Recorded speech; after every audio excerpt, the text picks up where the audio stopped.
улануптур, умайы журтуң биригип, сени күйөгөлө бермек ай болуптур. Ойя, кызыке алдың але камчың ай салдырба. Ойя, кызыке атаң деле кепкең ай калтырба. Ой, эңилтип камчы салдырба, кайнатаңды бектей көр, кайнелериң чептей көр, алганың менен көгөргүн, алтындан бешик көмөргүн, күткөнүң менен көгөргүн, кызыке күмүштөн бешик ай өңөргүн. Ойя, кызыке ак никеңдиң ай куттуктайм.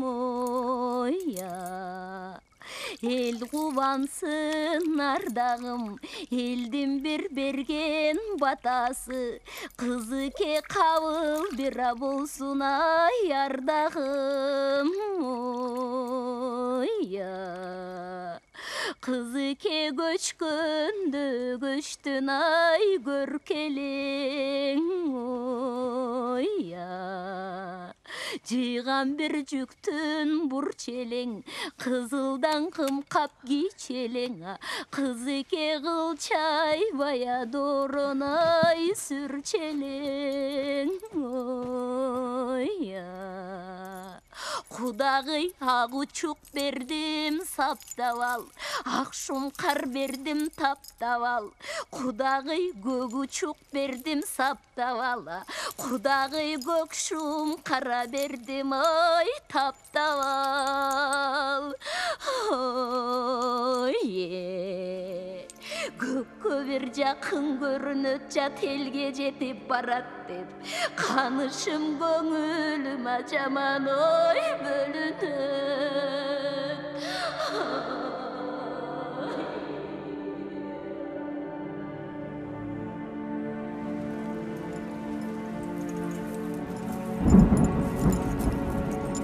Берекем ай.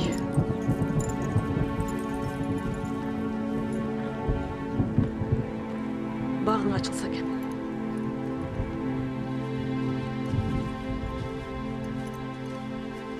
Қағылайын, Құдағай.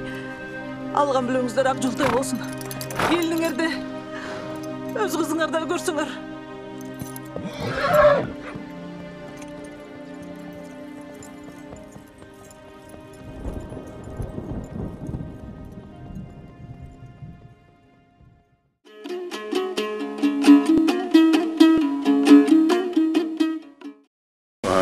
Көчмөндөр оюндарына жана каада салт өзү 9 каада салт боюнча бөлүнгөн.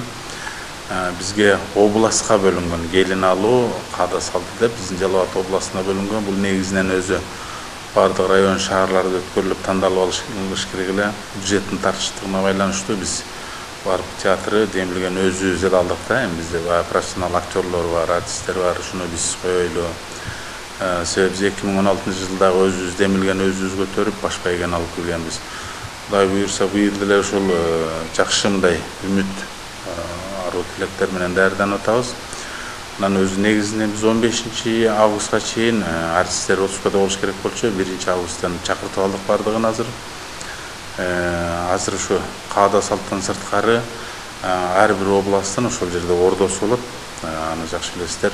Азыр бизге ордону жасалгалоону дагы бизге берип койгон. Азыр бизде бир 3 тапшырманы бир алып кетип атабыз да. Биз ошол ордону жасалгалоону, анан сахна жасалгалоону, андан сырткары келин алуу каада салт деп 3 иш-чараны бир алып кетип атабыз азыр. Бул жерде Кыргыздын улуттук каада салтындагы келин алуу окуясы процесси жүрөт. Мындагы негизги каармандар ата менен эненин ортосундагы тукум куучулук касиетти өзгөчө белгилегим келет. Себеби биздин улут акырындык менен деградацияга учурап баратканы, жаштарыбыздын ушул биздин тукум куучулук генефондко маани бербей бара жаткандыгы өзгөчө мени тынчтандырат. Себеби биз таза улутту, таза инсанды келечекке калтырышыбыз керек. Мына ушул жерде ошол 7 атасынан берки мына биздин мурунку муундагы аталарыбыз, энелерибиз ошол кимдин кызы экен, кайсыл жерден экен, кайсын элден экен, кайсыл уруудан экен деген эң негизги нерсени көрүшкөн. Мына ушул процесс дагы, ушул процесс мына биздин ушул Курманжан датка небестен баштап, Маназат абыбыздан баштап ушундай бир ушул нерсеге өзгөчө көңүл бөлүшкөн да. Мына ушул ойду, ушул идеяны ушул эли журтубузга тартуулап, кайрадан ушул нерсеге кайрылуу келечекте ушул генофондубузду тазалоо маселеси коюлган да. Кемпирим, бизге уругуулар бир мажүрө урпак эмес, туу тикелеп, туу жыгар, сайма сайып гүл кылар, үрөйү жылуу, ыймандуу, жатыны таза жан керек. Сыныңа толгон кыз барбы? Ата, апа, бейт билтирген. Биз бул келин алуу каада салтын көрсөтүү үчүн атайын драматургка Огонбек Станбековго буйртма берип сценарийин жаздырып алдык. Бул роочу, комузчу Ниязалы атабыздын ошол баласы Батыркулду үйлөгөн мезгилдеги бир нерсени ошо чагылдырып өтөйүн деп ошо максат кылдым. Окуу процесси жүрүп атат. Азыр ошол сценарий менен таанышып актерлор ролдор бөлүштүрүп берилген. Анан ар ким өзүнүн каарманын азыр окуп аткан учурда анализдеп, изилдөө жүргүзүп окуп аткан учур. Эми Кудай буйруса, бир-эки күндөн кийин сахнага чыгабыз. Ошол азыркы болгон иш процессибиз ушул. Анан кийин сахнага чыккандан кийин ал жерде уже каармандар кадимкидей баягы турмуштагыдай көрүнүштү көрсөтүшөт буйруса. Ялаке, учубузга бөрү богунан бирди көтөрө чабаланда. Болот. Бата берип кояланда. Омейин. Кудайым жолуна, адал иштин оңуна. Аллаху акбар. Мындай бир кыйынчылык болуп калат, баягы өзүңдүн труппаңдагы актерлор кээ бир каармандарга туура келбей калат да. Ошондо кыйынчылык болот. Себеби дегенде бул каарманга актердун дал келиши оңой эмес да, чындыгындачы. Анан бизде да ошондой кырдаал болуп калды. Биз Кудай жалгап мына филармония менен биргеликте иштеп атабыз. Ошо филармониядан балдар келип, Бакыт Сатаров, тиги Нурбек келип, биз 2 каарманды алдык филармониядан. Ошолор да азыр ушул неме келин алуу боюнча азыр ролдор берилген. Ошол ролдун үстүндө иштеп жатышат. Мен Куданын ролун аткарып атам. Куда кааласа, өзүм 40-ка чыгып эле киши болсом да 60 жашка чыгып калган, же 65ке чыгып калган аксакалдын Куданын ролун аткарыш өтө кыйын экен. Ошончалык аракет кылып жасап атам, жасайм деген жакшы ниетим бар. Анан ошол кайнатасы болуп, кыздын кайнатасы мен балама турмушка чыгып атат да. Мына ошол ролду жаратып атабыз да. 4-5 күндөн бери аракет кылып жасап атабыз. Бирок биз баягы бул ролду көп аткарбай жүргөн үчүн биздики башка кесип го. Кичине кыйынчылыктар жаралат экен бирок. Бирок ошол кыйынчылыктарды Куда кааласа жеңебиз деген ниет болуп атат. Түбөйдү көтөрүшүң керек. Бул главный түбөй мына уже сүйлөмдөчү. Түбөй түптөгөн Анжиян Ордо калаадан сүрүлгөн экен улуу журт. Сүрүлгөн экен улуу журт. Энесай Алтай тарапка. Энесай Алтай тарапка мына түшүндүңөрбү? Көрдүңөрбү каяка чейин сүрүлгөн кыргыз калкы? Анан да кулайсың. Бактысына калкымдын баатыры Манас төрөлүп, бул жерде главный сөз Манас. Эр жетип эрен торолуп дейт. Эр жетип баатыр болуп деген сөз да. Эр жетип эрен торолуп. Дүрбөлөң салып дүбүртүп, баштап алып кыргызды жети атасы жер деген Ала тоо беттей жөнөптүр. Эми ошол кантип жөнөшкөн, кантип келишкен, кайерге келишкен? Ошону силерге айтып берейин деген подтекст менен токтошуң керек. Көрдүңбү подтексти?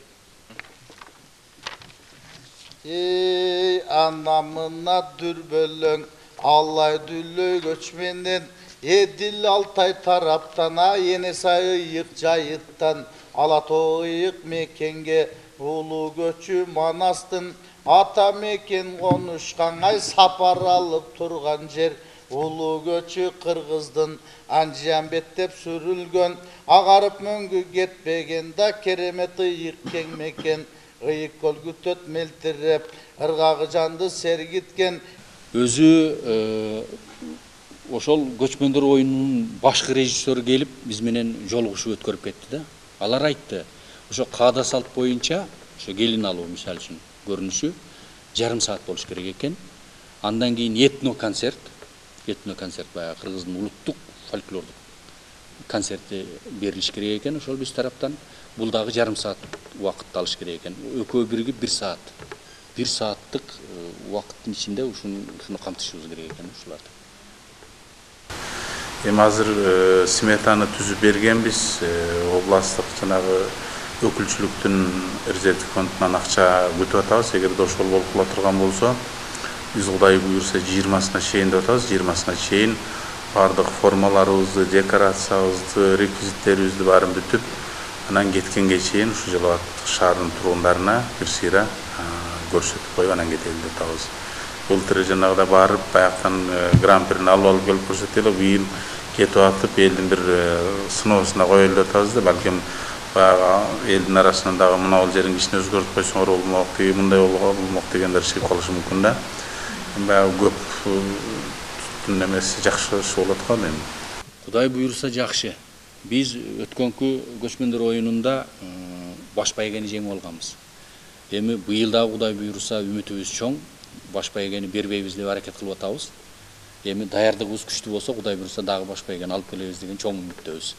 Негизинен эми артисттердин чыгармачыл топтун деңгээлине жараша болот. Мен ойлойм, бул жерде Бакыт Жумалиев мыкты режиссер катары дагы ошол Курманбекти коюп баш байгени алган. Өзү мыкты актер дагы, коюучу режиссер. Ошол үмүт бар, Кудай кааласа, ошол 3-чү дүйнөлүк көчмөндөр оюнда бир ийгилик жаратып келет деген. Автор катары мен ушуну өзгөчө белгилеп айткым келет. Негизинен ошол азыр эми даярдык биз азыр суббота базар күнүндө иш кылып койдук. Ушу мүмкүнчүлүктөн пайдаланып биз ушу театр кызматкерлеринин үй бүлө мүчөлөрүнө айтат элем, туура түшүнүп турсаңыздар, ушу иштеп аткан эмелер айрыкча бизде көбүнчө жанагы аял кишилер, эркектер ушу туура түшүнүп турсаңыздар, себеби суббота базар күнү дагы биз официалдуу түрдө жумуш күнү кылып койдук. Андай кылбасак, улгурбай калып атабыз да.